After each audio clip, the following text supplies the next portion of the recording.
Ladies and gentlemen, die shrinks. Aren't they fantastic? Well, TSMC along with ARM now announce 10 nm manufacturing plans. Indeed, they've recently unveiled a roadmap, and in this roadmap it says, and I quote, ARM and TSMC today announced a multi-year agreement that will deliver ARM v8A processors IP optimized for TSMC 10F in FET process technology. Because of the success in scaling from 20 SoC to 16, ARM and TSMC have decided to collaborate again for 10.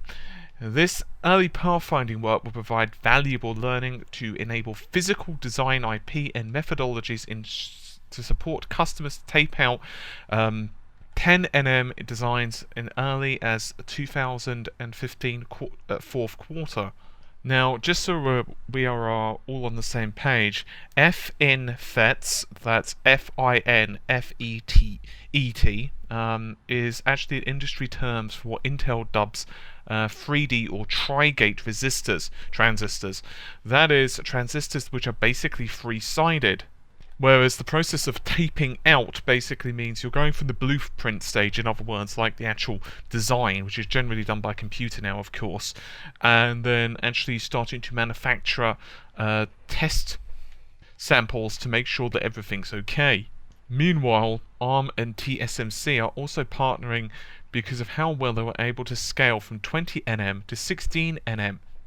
They've also announced a recent slew of efforts from validation involved on 64-bit Cortex-A series chips. Now, these 16 nm show that the big Cortex-A57 processor achieving 2.3 GHz for a sustained mobile peak performance, as well as little Cortex-A53 processor consuming only 75 MW in most common workloads. And let's face it, 75 milliwatts is basically none.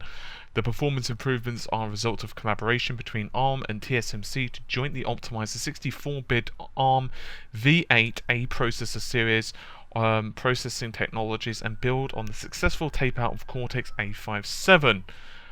Once again, however, it doesn't stop there. Interestingly enough, there were other reports which say that Samsung are going to be producing 14 nm chips for AMD. Now, currently we know that AMD rely on a couple of companies to manufacture their chips, Global Foundries and a former manufacturing arm that spun off in 2008, as well as TSMC. There was a report by ZDNet that AMD, however, will be adding a third party to this list, and that will be Samsung. Despite the fact that really ZDNet's story is primarily focused upon Apple, it also names AMD as one of these. It says, and I quote, Samsung is expected to start producing application processors, APs, for clients such as Apple, Qualcomm, and AMD, using its 14 nm a procedure to make at the end of the year. Now, this starts to get a little bit interesting, doesn't it, when you think about it? Because you have Samsung effectively producing stuff for one of their competitors, albeit in a slightly different way. AMD, of course, have already announced their 300 range GPUs, which, as far as what we know, is going to be utilizing 20 nm, as well as 3D high bandwidth memory. So all of these technologies are definitely going to start to become the norm over the next couple of years. Definitely manufacturing processes starting to shrink and shrink and shrink. Some murmurings are also indicating that we can't really go much below 10 nm comfortably. And so supposedly Intel and some of the other manufacturers are considering switching from silicon once we get to below 10 nm. But currently they've not really made a decision on that. They're just basically saying, well, we're not really sure what to do. So it's possible we may be stuck at 10 nm for a while, or it could be a fairly quick switch, depending, I guess, on if they feel that these other materials are robust enough and they can manufacture them cheap enough. And also it would depend, of course, on how fast the refineries themselves can switch, because it's not like it's going to be cheap for them just to switch out a couple of the machines and that's it. It's not like they're, I don't know, changing Epson printer or something. But my point being that this is actually really cool for all of us involved, because it means that mobile devices, which are quite underpowered at the moment in comparison to desktops, and also desktops which have some major issues, because obviously smaller processors means that we can basically fit more processors on a chip.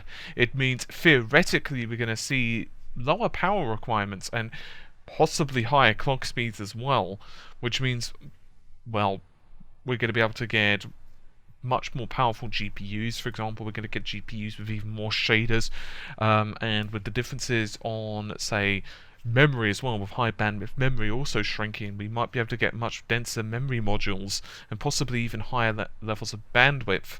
This is what I've been saying in the last couple of weeks, that some of the analysts, when they've been saying, hey, you know what, maybe we're not going to be getting the Xbox One and PlayStation 4 lasting for the 5 to 7 years, and it's possible not, because the speed that we're actually moving, we've been stuck on these manufacturing processes for quite some time, if I'm totally honest. And it's in some ways fairly unfortunate that these next generation consoles, well, I suppose present generation consoles, actually released when they did. But I don't really blame Microsoft or Sony for it, because the fact of the matter is, how much longer really could we have stayed on the Xbox 360 or PS3? I don't think we could have stayed on them another 1 to 2 years. How much more can the manufacturers really, and by manufacturers I actually meant to say developers, how much more can they really get out of them? Plus as well, of course, sales were starting to stall and stagnate and so on and so on. Plus, additionally to all of that, it would have cost them perhaps even more money to start researching and buying in these technologies. This is definitely that to consider. Anyway, hopefully you've enjoyed the video. I'll see you soon. Take care, and bye for now.